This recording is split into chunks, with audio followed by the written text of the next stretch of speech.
Foi aprovado o texto do Marco Civil da Internet pela Câmara dos Deputados Federais. O projeto é considerado uma espécie de constituição para a rede mundial de computadores, mas ainda vai passar pelo Senado. Para explicar um pouco melhor a proposta e o que ela deve estabelecer entre direitos e deveres aos usuários da internet, a gente recebe o consultor em tecnologia Antônio Borba. Tudo bem, Antônio? Boa noite. Tudo bem, boa noite. Bom, o Marco Civil da Internet vem sendo discutido há muito tempo, com alguns detalhes de polêmica, né? Agora os deputados finalmente, então, passaram o texto, que pode ser alterado pelo Senado. Mas, em linhas gerais, o que é que o Marco Civil da Internet traz de novo para essa relação?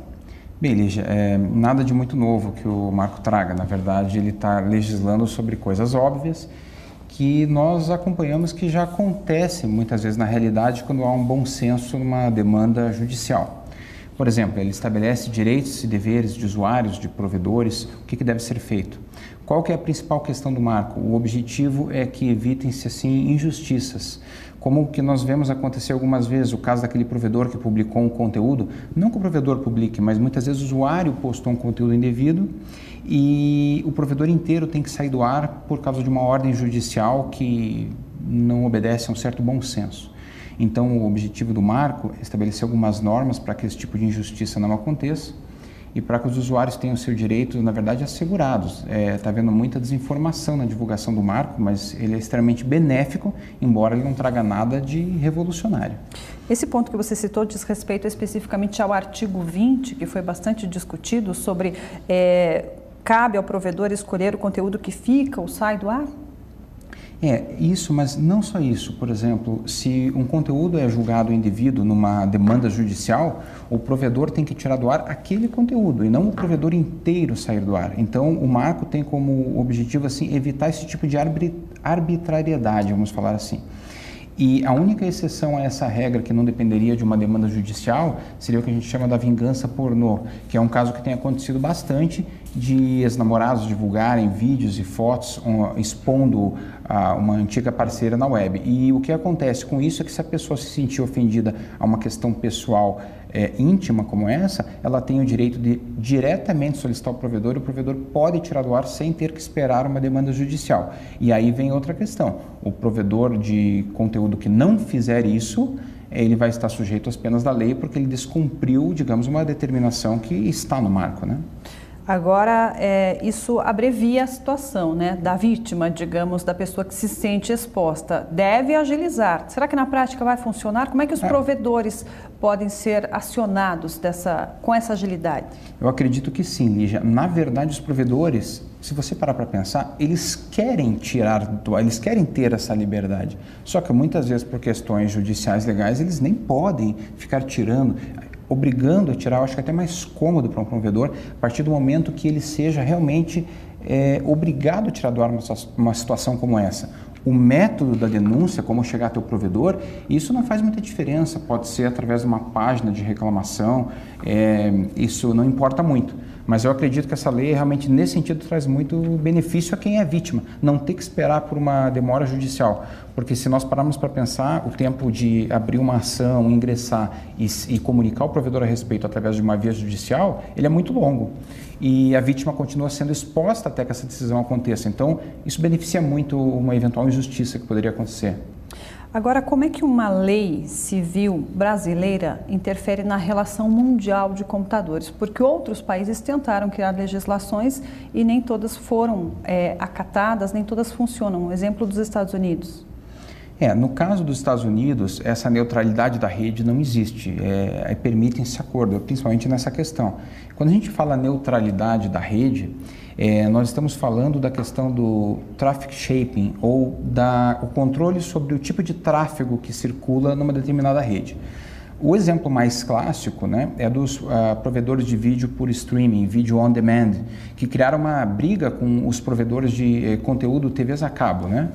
Porque o que acontece hoje? Uma TV a cabo frequentemente fornece também uma conexão internet para as pessoas. E a pessoa, ao escolher assistir um vídeo on demand que está num site da web, num provedor que opera através da internet, muitas vezes ele está deixando de comprar um vídeo pay-per-view de uma operadora a cabo. Então, nos Estados Unidos aconteceu dessas operadoras restringirem o tráfego. Então, a partir do momento que a pessoa vai assistir um vídeo via internet e a operadora detectou que é um vídeo de um provedor concorrente, entre aspas, ela deixava essa conexão mais lenta. Ao deixar a conexão mais lenta, o que acontece? Eventualmente o usuário voltava à TV a cabo e comprava um filme lá. Então, para que isso não aconteça, está se colocando a neutralidade na rede, para que o usuário, quando ele possa ter todos os dados com a mesma qualidade. Então, isso é muito bom. E quando você fala que em alguns países isso não foi aprovado, é um exemplo dos Estados Unidos. Tanto é que é o caso bem famoso da Netflix, que ela conseguiu um acordo com a Comcast para ter a sua banda ampliada e ela ter mais velocidade. Mas por que a Netflix fez isso? Porque ela estava justamente sendo prejudicada por um boicote à velocidade da sua conexão anteriormente. Então foi um caso comprovado que acontecia isso na prática? Acontecia e nas leis dos Estados Unidos eles permitem que isso aconteça, não foi tomada uma decisão. No Brasil através desse marco isso não se permite. Eu acho que é muito justo para o usuário ter uma liberdade de escolher o seu conteúdo. E na prática, como é que a gente vai comprovar isso, Antônio? É uma excelente pergunta, Lígia, porque aí a questão prática, se o usuário tem uma lentidão, como ele vai saber se a lentidão é provocada por uma questão da conexão dele, do sinal estar ruim, de provedor estar ruim ou de estar sofrendo um boicote nesses pacotes? Eu digo para você que como essa velocidade depende de inúmeros fatores, é muito difícil, se não for impossível, para o usuário provar que isso não está sendo cumprido. Então, infelizmente, nós ainda dependemos de contar com o bom senso, e o bom senso a gente sabe que no nosso país nem sempre é levado muito a sério. Lei tem, a gente não sabe se vai ser possível cumpri-la, não é? Exatamente. Agora, falando um pouquinho de direitos e deveres dos usuários, o que é que o Marco Civil da internet traz para aquele usuário comum que não faz mal a ninguém na internet, Antônio? Bom, esse foi um exemplo, né? Essa questão da neutralidade, o usuário comum vai se beneficiar. Mas eu acredito que um fator muito importante que nós temos que falar é a questão do tempo que os provedores são obrigados a manter os dados sobre os usuários, né?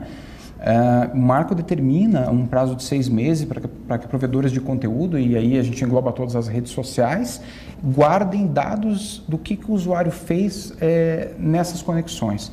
E que os provedores de acesso guardem os dados por 1 ano. O que isso significa? Se um usuário tiver o seu direito, digamos assim, invadido e ele quiser tomar uma providência judicial, a justiça pode chegar numa rede social, por exemplo, e pedir o que exatamente aconteceu e pedir a transcrição disso no período de até 6 meses. E, normalmente, quando isso acontece, muitas vezes a pessoa está anônima e se identifica por um IP. Através desse IP, a justiça tem como ir até o provedor que vai estar guardando os dados do usuário que fez a conexão pelo período de 1 ano. Isso é interessante, é um certo direito, obedece a padrões mínimos, mas convenhamos, 6 meses, 1 ano, é um tempo muito curto num país como o nosso, onde a justiça é extremamente morosa. Há muito tempo atrás se falava que os provedores deveriam guardar dados por até 5 anos, mas isso nunca foi implementado. Então eu diria que 6 meses, 1 ano é melhor do que nada, mas se houver uma demora no processo judicial, pode ser que, se passar desse período, a hora que o usuário requisitar os dados não estejam mais lá. Então, ao mesmo tempo que pode ajudar um usuário, pode também prejudicar, uma vez que provedores que guardam os dados por mais do que 1 ano podem simplesmente ter decidido, ok, agora nós vamos simplesmente guardar por 1 ano porque é a lei.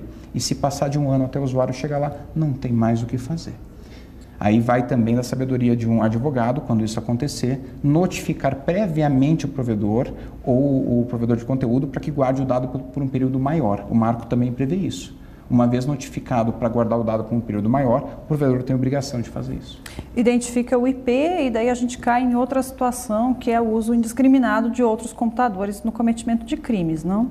Bom, aí a esfera vai para uma investigação judicial e envolvendo especialistas em tecnologia, aí fica bem difícil. Quer dizer, tudo isso é para achar, teoricamente, uma ofensa, alguma coisa perpetrada por um cidadão que não tem esse conhecimento, né? Se você estiver lidando com um hacker, aí a esfera de investigação é outra, né? Aí você praticamente fica nas mãos, não tem muito o que fazer, a não ser que tome uma proporção maior e esteja uma polícia federal investigando alguma coisa assim, porque senão é muito difícil mesmo.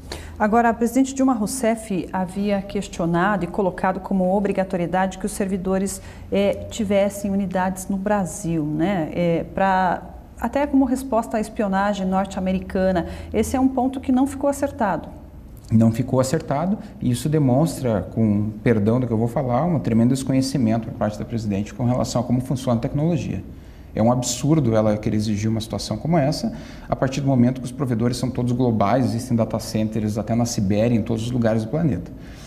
Isso não tem sentido algum. O Brasil nem tem infraestrutura para hospedar os dados dessas grandes corporações e hospedar os dados é muito relativo, uma vez que os usuários também estão globalizados. Então, isso não funcionaria nunca, né? E outra coisa, mesmo que funcionasse hospedar no Brasil, isso também não garantiria que os dados não poderiam ser espionados, hackeados, mesmo estando em território nacional. Talvez estivessem até mais vulneráveis conhecendo a nossa infraestrutura, para falar bem a verdade. É verdade. Bom, ainda passa pelo Senado. Será que vamos ter alterações significativas? Eu acredito que não, Lígia. O que me surpreendeu nesse marco é que eu achei ele extremamente sensato, de extremo bom senso e ponderado. Isso me surpreendeu demais. Conhecendo o nosso país, vendo como as coisas nem sempre fazem muito sentido, esse marco me surpreendeu. O que não está fazendo sentido são os protestos dos usuários na internet que não entenderam absolutamente nada, estão comparando isso com uma repressão e inúmeros comparativos desmedidos a respeito disso. E não tem nada a ver. Esse marco, na verdade, vai ser tão transparente que não vai mudar quase nada, a não ser em caso de uma ação judicial. Esse marco mais protege o usuário do que causa problemas e eu não consigo entender por que as pessoas estão reclamando tanto. Certamente é por desinformação. Tá certo, então, Antônio Borba. Muito obrigada pela análise e essa entrevista ajuda a esclarecer alguns pontos para a gente. Eu que agradeço, Lígia. Boa noite. À disposição. Boa noite.